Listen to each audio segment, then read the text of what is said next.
I realized that most people call it like making good trouble now. I think that was it John Lewis that, called it that. But I've always, before I heard that, I always thought it was like me being a pain in the ass. And you know what? I realized that's actually a superhero. Don't be afraid to be a pain in the ass for the right reasons. Like, I mean, I talked earlier in this conversation about like how helpful it is to be sweet and everything, but that doesn't mean like giving up what's important to you. Welcome back to the FemInEM podcast, where we explore the voices shaping medicine today. In this episode, I sit down with Dr. Jess Adkins, a physician, advocate, and health policy leader whose journey reminds us that authenticity isn't just a personal choice, it's a professional strength. Dr. Adkins exemplifies how embracing one's true self in the emergency room and transforming personal loss into powerful advocacy can drive systemic change. In our discussion, we will explore her work in reproductive health, her efforts to ensure equitable access to care, and her beliefs that sometimes the most effective way to make a difference is, in her words, to be a pain in the ass. Check it out. Hello, and welcome to the FemInEM podcast. I have with me a good friend, special guest, Jess Adkins. Now, Jess, you went to residency where I was attending back in UK. And I remember like meeting you and just being like so thankful that I had you at our residency and in Kentucky and in my life. It was so nice to go through those 3 years with you. Thank you so much. I feel the same way. I honestly immediately thought you were just so cool because you were already doing ultrasound videos and everything. And that's the kind of thing that appeals to me too. Like not being afraid to put yourself out there and just share what you know and what you're interested in and passionate about. So I always thought that was just so awesome. Like to have someone who's creative, taking, really like bringing your full self and creativity to your work. So I always love that about you. Aw, you're so sweet. One of the things that I was remembering is emergency medicine interns typically do an ultrasound rotation as part of their intern year. And you had, I don't even remember what the case was, but it was like a case that you had that was like very interesting. And I'm like, hey, do you want to like record it for the ultrasound podcast? And this has to have been like 8-ish, 9-ish years ago. I don't know when it was, but it seems like it was a long time ago. And you agreed, which I was like so thankful for. And we had do you remember it was like I converted a closet, like a mudroom into like a little like office and studio. Everything was soundproofed. I spent a lot of time on it. And still to this day, you are like maybe the best, if not like top 2 interviews I've ever had, because I didn't have to like prep you. I didn't have to prompt you. I remember you were standing on this side of me. And when we talked, you would like perfectly look over to me and yes. And then when I asked you a question, you'd answer it. You would answer the question facing the camera. And you were just the easiest one I've ever done. It was the fastest. It was the easiest. And then I found out that you had a background in journalism, which totally fit. But that was actually one of the little unexpected pearls I learned about you. Yeah, that was so fun. You're talking about the Sono sock video where we basically, that's right. The Sono sock. So it was like you can use a water bath technique to look at the tiny structures of hands and feet with an ultrasound. And what happens when you want to do like the underside of a foot or like the hand of a person who can't move their hand wherever because of injuries or whatever it may be. And so I was like, well, you can put their hand or their foot in an emesis bag, fill the bag with water, and then put the probe on the outside of the bag. So I was like, I don't know like what the application is here, but it seems like something people should know is like a thing you can do. So you were like immediately receptive to it and wanted to share the idea. And it was like so fun because it was the first time in so many years that I had done something like that since I was a journalism major in undergrad with kind of specialized in broadcast journalism.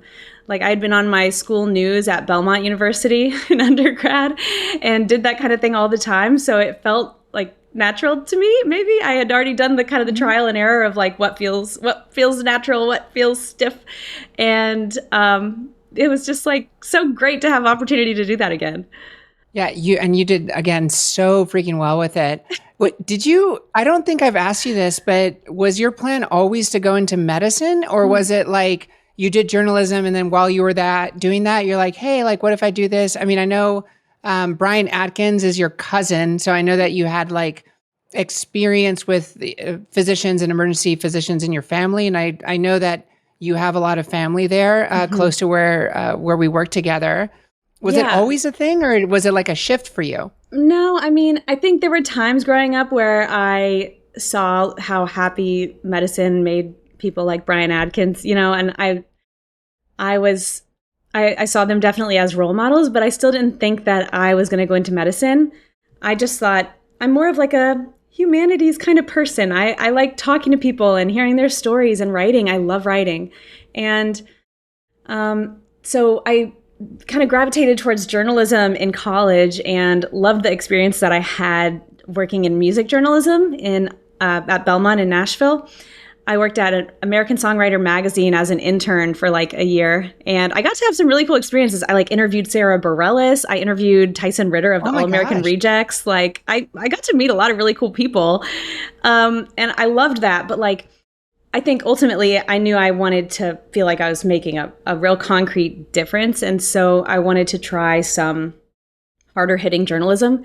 And pretty much the first chance I got to do that, I found out how hard it is to do that work. I mean, in an ethical way. I mean, there are people that do it and they do amazing at it. But oftentimes to do hard hitting journalism, you're getting people to talk to you who shouldn't be talking to you. And like, it takes some amount of deception or like misleading. And that was really hard for me. And also the feeling that at any point you would have to sacrifice like quality or like accuracy or certainty for speed to be first, in the age of the internet was kind of hard. So ultimately I was like, the one chance I had to do hard hitting journalism, I shied away from doing it the right way because it made me feel so internally conflicted, honestly.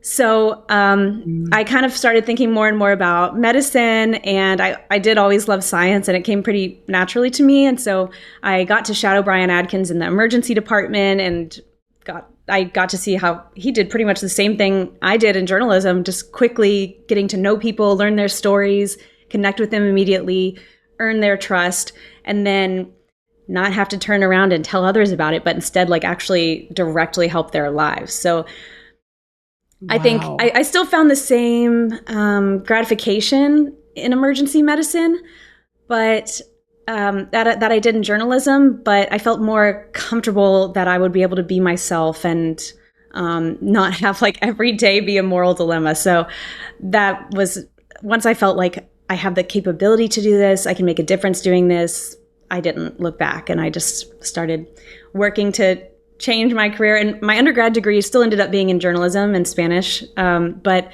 I did the extra time and extra hours of volunteering and then ended up going to med school. No, I totally get that. Do you think that experience, do you consider the fact that you did journalism initially and you pivoted, do you find that a strength in what you do now? Or do you find it kind of like that was nice, but that's this part of my life, and now this is my part of my life?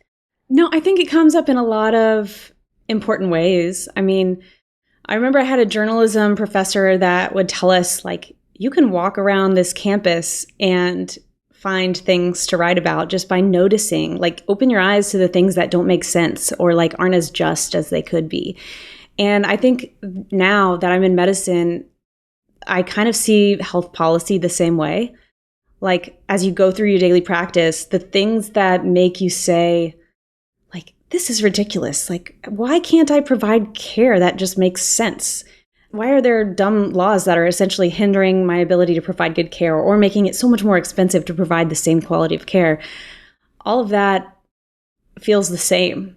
And it's just a matter of like learning to keep your eyes open and then seeing the ways that you can use your own stories, patients' stories to make their lives better. all while obviously protecting their privacy too.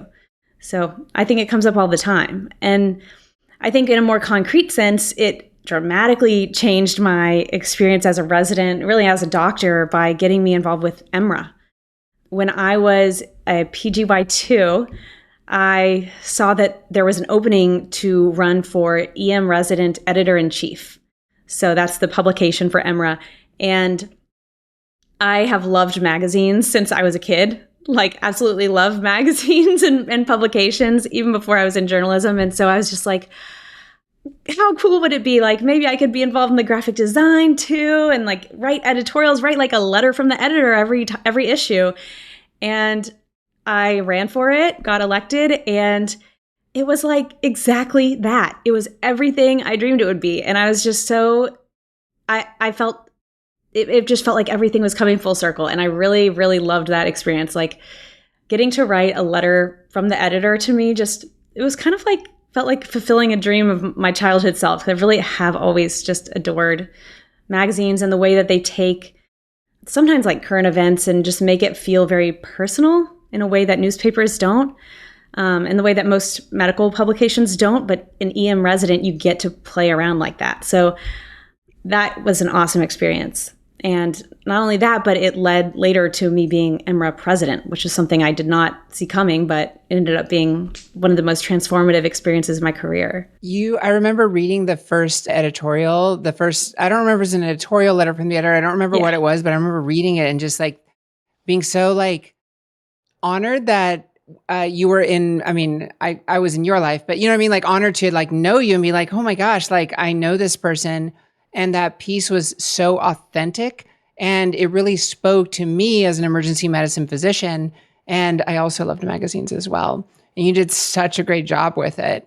Thank you. Right now you are a health policy fellow in Boston, right? Yes. Yeah. Has that been like a shift, or is that kind of a natural progression in your eyes? It definitely has felt like a natural progression. I mean, it's an amazing experience. I'm a health policy and social emergency medicine research fellow at Massachusetts General Hospital. And it's been just a really cool combination of clinical work at an incredible hospital where I'm constantly learning from my colleagues and my patients, and a master's in public administration at the Harvard Kennedy School. So I get to learn so much about other areas of policy as well, not just health policy, and also how to like use the systems of government and markets and things like that to get what you want done, rather than just being like an advocate shouting from the rooftops. It's like really trying to teach you to use the systems that are in place to make a difference. And then also research. I mean, that has been one of my steepest learning curves, is learning to become a researcher, but it's been really awesome. Like the mentorship here is incredible. So learning to do health services research has also been probably the most unexpectedly difficult, but also exciting parts of my fellowship. And so, yeah, I think it feels like I'm where I'm supposed to be right now. I totally feel that from you. And I'm so thankful that you're able to kind of use all of these skills and talent that you have to help advocate for medicine in general. I want to say broadly, it's medicine in general, and specifically for women's health, especially for this podcast. Now, as a journalism major, someone with that background, as someone who has been EMRA president, which is the Emergency Medicine Residents Association, which is, it's like ASAP for residents, even though ASAP is for residents. I feel like all of that and our personal experiences, your personal experiences is what makes you so powerful and such an important voice in the medical community, the women's health community, and the women emergency medicine community. And I imagine that some of that is rooted in personal experiences that you've had as a very knowledgeable, a very wise woman who has also had to tackle the things that you are trying to advocate for. Yeah. And it's such a powerful message. And I was wondering if you'd be comfortable sharing that experience, and then what has been able to come out of this regarding your goal in life, your mission, it sounds like, to be a healthcare advocate.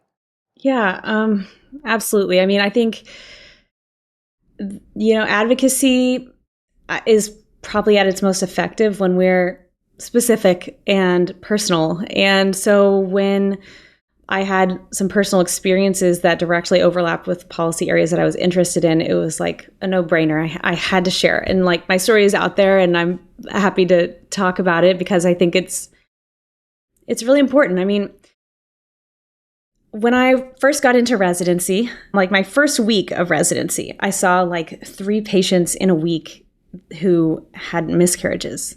And it really struck me like how jarring it is to diagnose that in the emergency department and just send someone out hoping for the best, hoping they have follow-up and treatment, and never really being told how to properly like break that news and give them their likelihood of passing the pregnancy or continuing the pregnancy. All that is like, feels like so confusing, I think, when you're a brand new intern. And so from the beginning of residency, I just thought there has to be a way we can make this better and make it clearer what we should be doing. And then halfway through residency, to make things even more confusing, Roe v. Wade was overturned.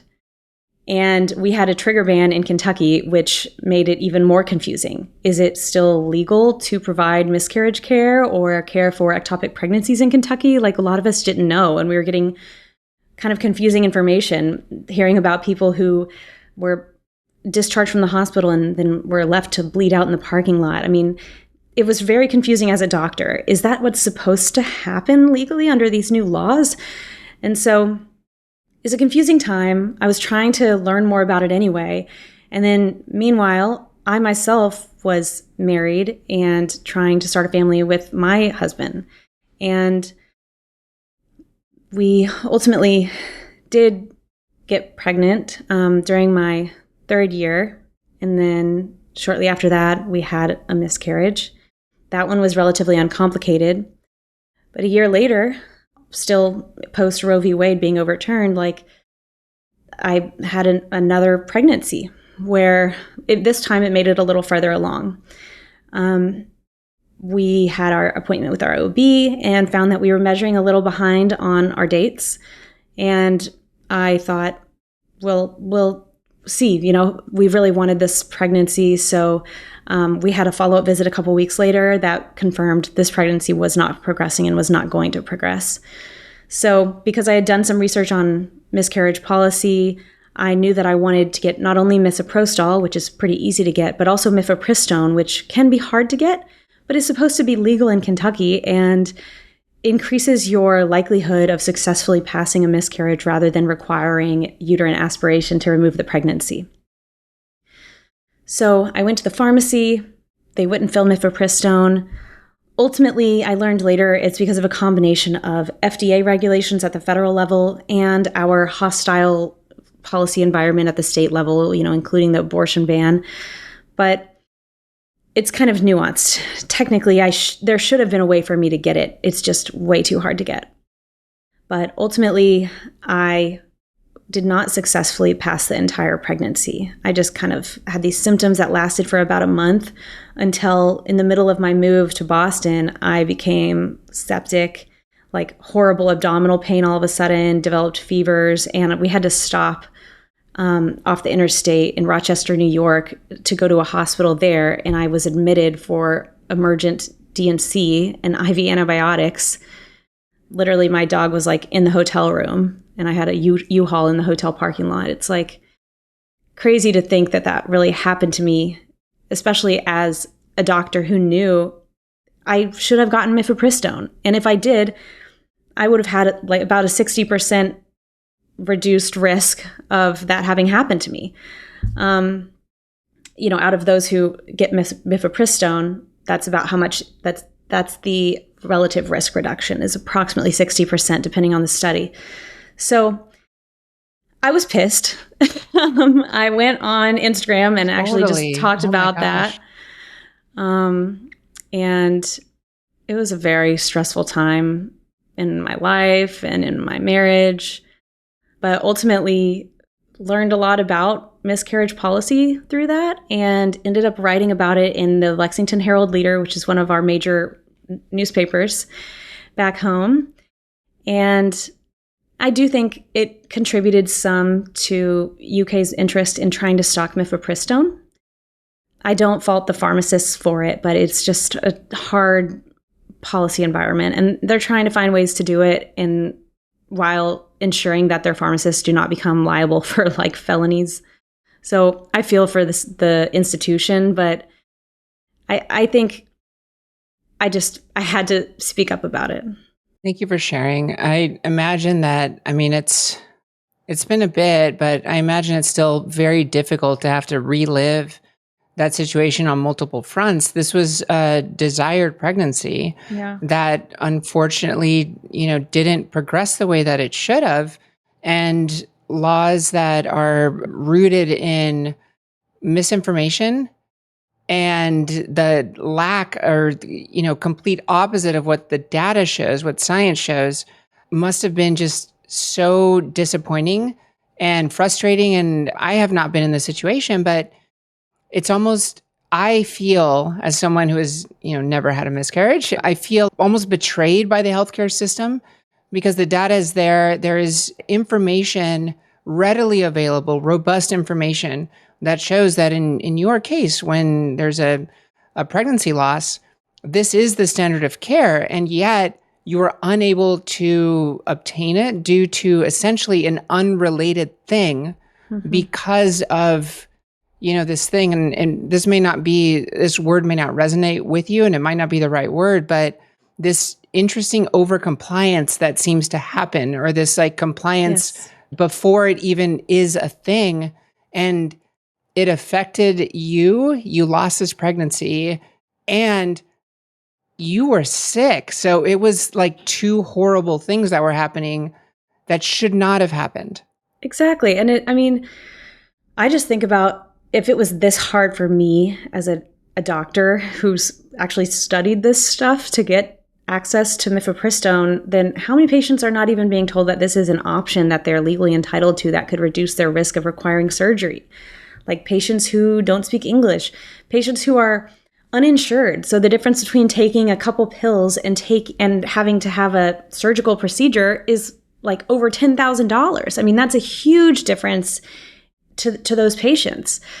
And it is, I think, in many ways overcompliance. Like the folks that put abortion restrictions in place will say that this is not an intended outcome. None of them would want what happened to me to happen to me. I believe that.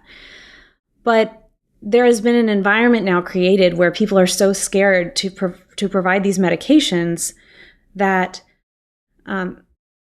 really they're kind of doing the work of anti-abortion advocates for them and not providing this. I mean, it's a real loss. And so I'm excited about what FemInEM now is trying to do, which is not just advocacy, but also education. I mean, there's a time and a place definitely for advocacy to try to move the needle on these laws, but we also need some major harm reduction that takes effect now. And that's educating doctors about what actually is legal.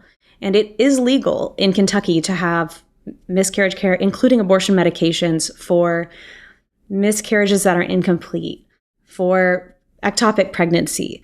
And a lot of other pregnancy complications require these treatments. And so FemInEM has put together this like state-specific education where people like me can go to emergency departments in Kentucky, and I can tell emergency physicians there exactly what is and isn't legal now. And fortunately, most things are legal. It's just not something that you want to have to make the decision about at 3 a.m. in an emergency department when you don't necessarily have, the legal on standby. So, which is the case for a lot of my colleagues, like where I trained, so many people go into the community or work in rural or hospitals, and you need to know what's legal and not just be discharging someone to uncertain follow-up when they have something that could turn into retained products or a ruptured ectopic. So I'm really excited about that. Yeah, I don't want this to happen to anybody at all. Like, it's such a horrible thing. And I wonder, I mean, I don't wonder, like there's data to show this, that your situation, unfortunately, is not necessarily unique, but you do have the ability and the drive, I'll say. And it's not, I don't know if this is your sentiment exactly, but you have the capacity to help this not happen again. And you have the capacity to enact change. And it's such a big responsibility. And I imagine that, you're going to be doing a lot of education in Kentucky, which is your home state. And I imagine that it's going to be really difficult to have to do this so frequently and to have to try to convince so many people that this is about human lives. Like, this is important, and there are humans behind this that have stories and suffer. And you are one of those people.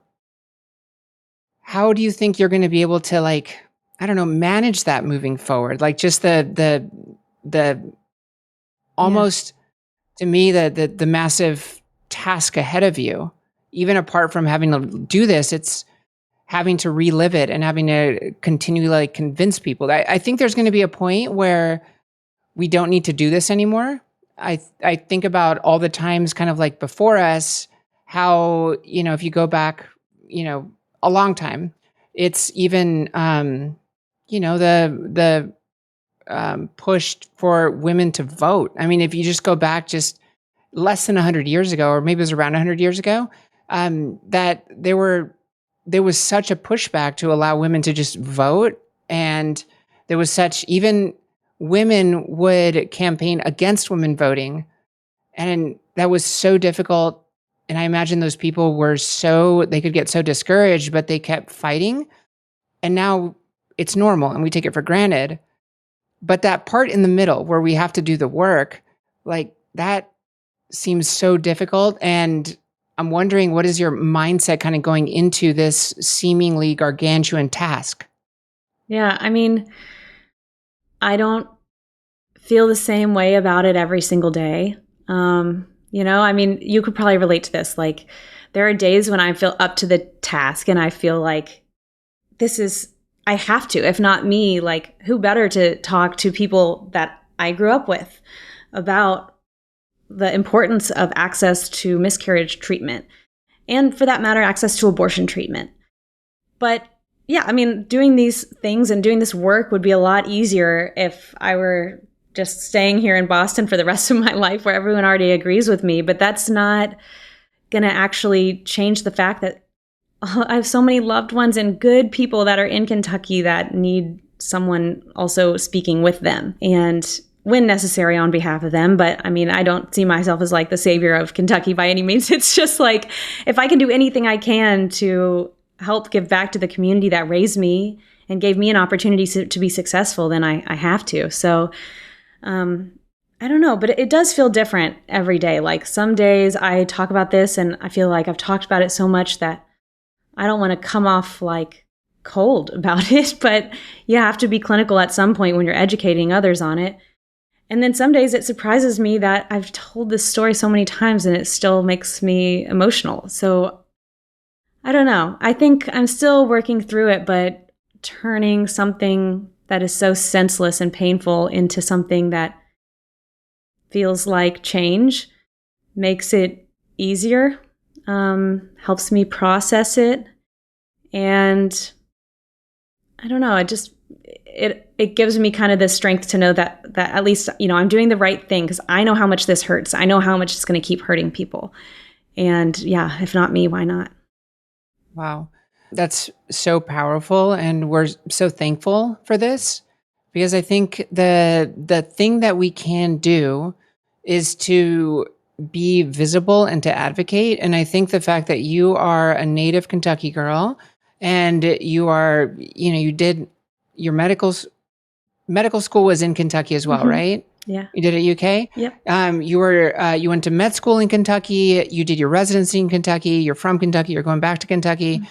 I think that will resonate. I know that will resonate with a lot of people, because I think often what happens is people have a difficult time with putting a face, putting a personality, putting a friend, a colleague, a relative into the position of somebody who could directly suffer. Because in reality, half of the population is women, and half of the population can go through what you're going through. And I think sometimes people lose sight of that, and that sacrifice that you're making of putting yourself out there, that is what we can do. And that is, I'm very data driven with what I decide to kind of hang my hat on, but that is what changes minds. What changes minds is personal testimony. And what changes minds is people knowing you, people knowing what an amazing, good person you are. As somebody who always has maintained who she is. One of the little anecdotes that I remember of you is that when I was a resident a long time ago, there was almost like a expectation that to be an effective physician meant to be masculine.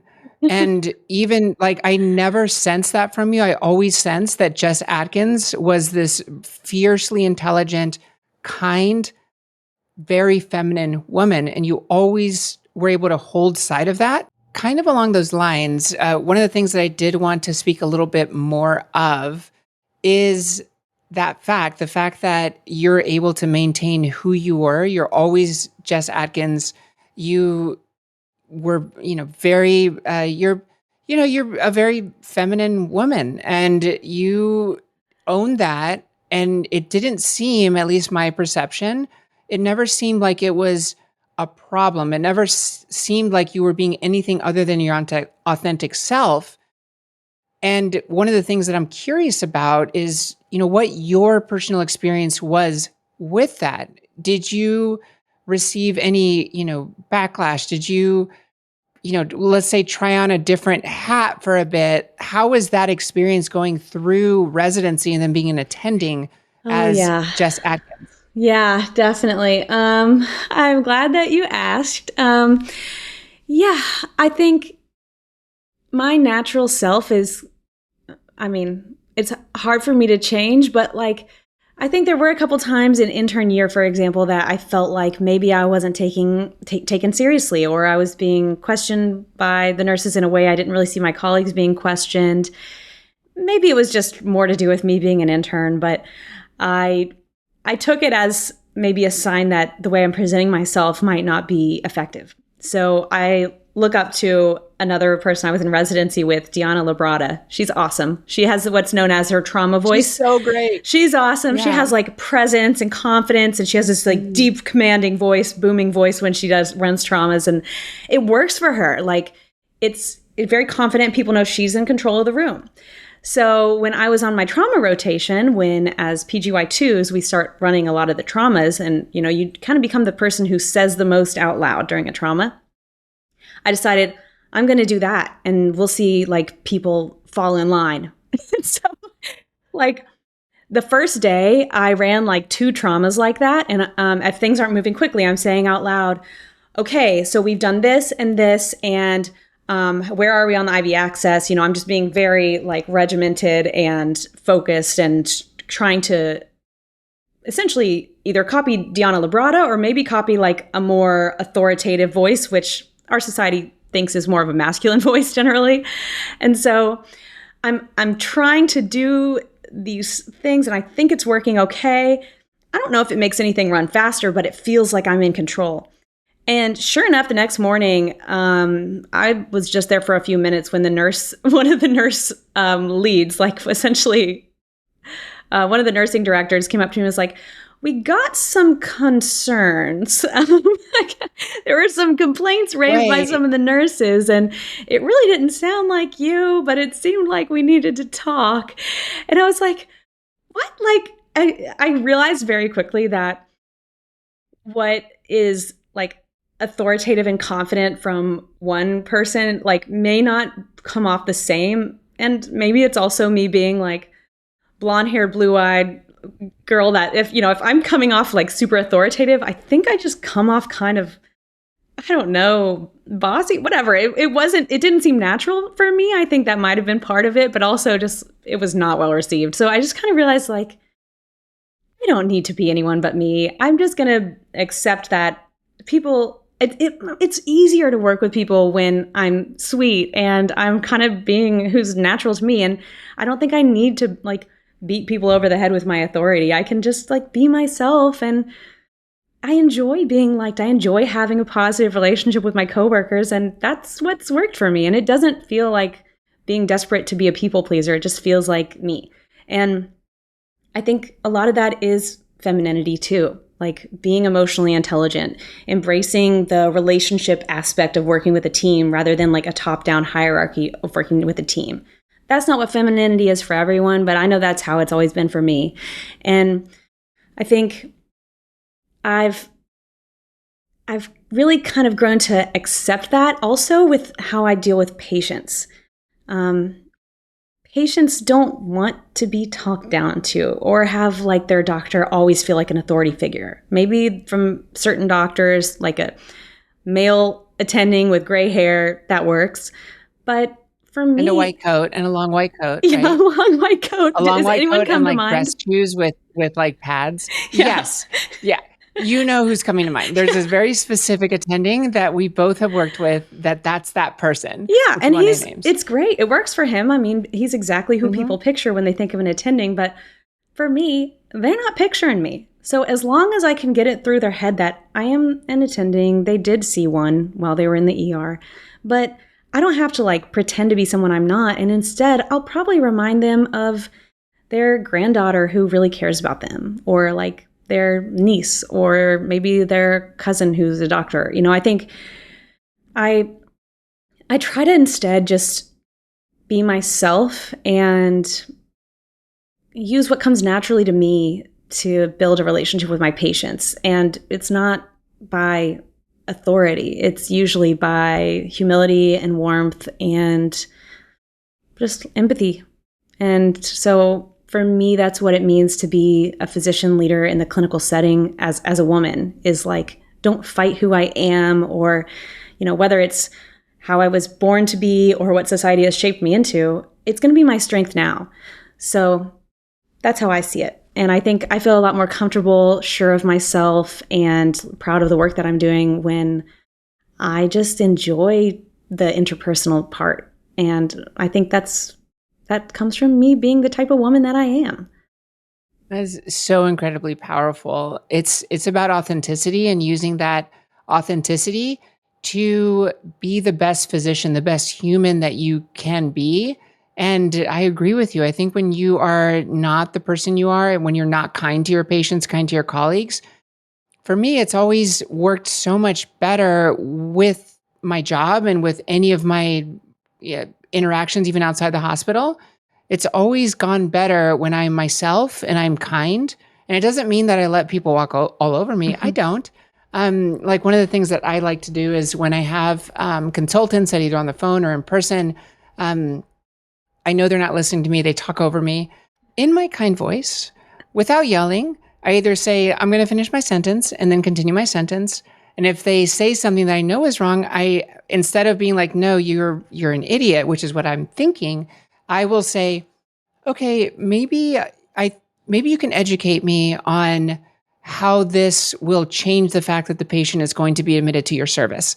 You know, I ask questions like that rather than be mean or abrasive, which may work for some people, but it doesn't work for me. It's inauthentic. Yeah. And I don't feel good when I do that. And it also doesn't go well. Yeah, exactly. I mean, I think it works so much better to have authority. This is something one of my mentors, Steve Stack, says: have authority, wield it when absolutely necessary, but lead with humility. And almost always, people are going to be more willing to want to join you in your plan and want to support your plan rather than feeling like they're being dragged along just because I said so when I'm the doctor. You know, anytime, it's only been a couple times, but anytime that I've found myself having to say, like, well, I'm the doctor, that's a bad look. That means I either don't know enough about the decision making to really give a real reason, or you know, I just essentially I'm kind of at the end of my rope and have to use that authority. But like, there's almost always a better way, and so that's always worked for me, is trying to really lead with humility, have a relationship with my colleagues where people want to join in my plan because they truly agree with it, or they can at least see where I'm coming from. And that's always worked. Knowing you, if I wasn't in medicine, and knowing who you are, let's say I grew up with you, and to hear you advocate, it really, if I was in a space where I wouldn't have considered this a problem, I would have thought, yeah, we should never allow any of these medications. Hearing your story would have changed my mind. My mind, I already know, but like if I was in that situation, it would have changed my mind because of what I know about you. Thank you. That means the world. I think it's harder to disagree with the other side when you put a face to the other side.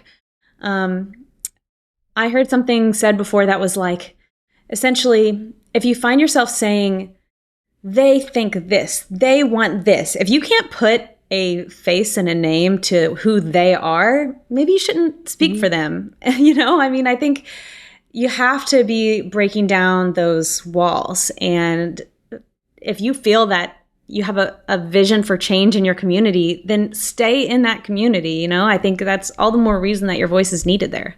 Totally. Now, one thing that we try to do is when people listen to this story, meet you, one thing that I like to think about is what if somebody's in your situation, it might be somebody in the medical field, somebody not in the medical field, do you have any advice to that person? And you can even think about, Jess Adkins as a journalism major trying to figure things out.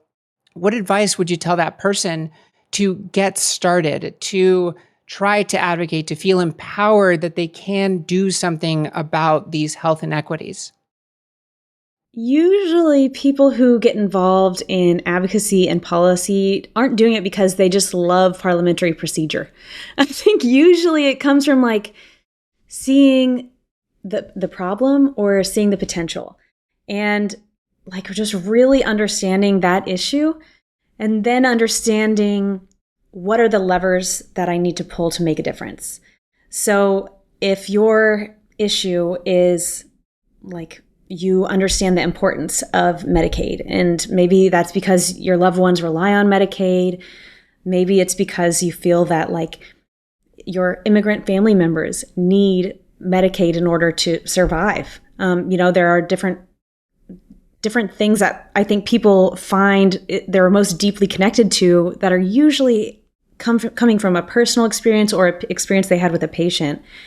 And I think you have to kind of start there to learn what is the best platform and maybe group, maybe institution, but maybe just medium to get your word out there. Like a podcast is not always the best solution. ASAP is not always the best solution, but for the right thing, it can be.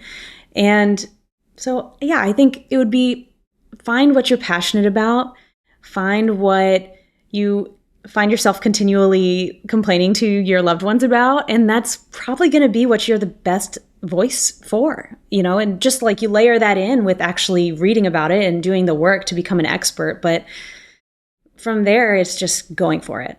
And I would say, don't spend too terribly long on the expert part. Like that might sound kind of counterintuitive because we're in medicine and we want to feel like we know as much as possible before we get started. But like, just know that you don't have to do a health policy fellowship or have spent 2 or 3 years working with the AMA to be someone who has authority on certain policy issues. If you see the way they affect you and your patients, don't wait around to talk about them, because I promise you, probably the people that you're opposing did not wait for, all of their degrees to, back up the fact that they're an expert on the topic before they start trying to take your rights away. So, yeah, I think expertise is necessary, but confidence goes a long way and personal experience goes a long way. So, you know what you know. It's your experience, it's your expertise as a physician, and then the last part is just taking the leap, going for it, and finding your platform that's going to give you the best chance of making a difference. And that may be organized medicine, or it may be going your own way through media like this. Well, it was so nice sitting down with you, and I cannot wait to do it again. Thank you so much, Jailyn. Always a pleasure. Miss you so much. And I just absolutely love what you're doing with this podcast. Like, it feels really different than the other medicine-related podcasts that I've done. Like, I don't know. It feels like a good, chill hang. Dr. Adkins' story is proof that personal experience, persistence, and authenticity can fuel real change in healthcare. If this conversation inspired you, share it with someone who needs to hear it. And don't forget to like, to subscribe, to hit that notification bell for more conversations at the intersection of medicine, advocacy, and humanity.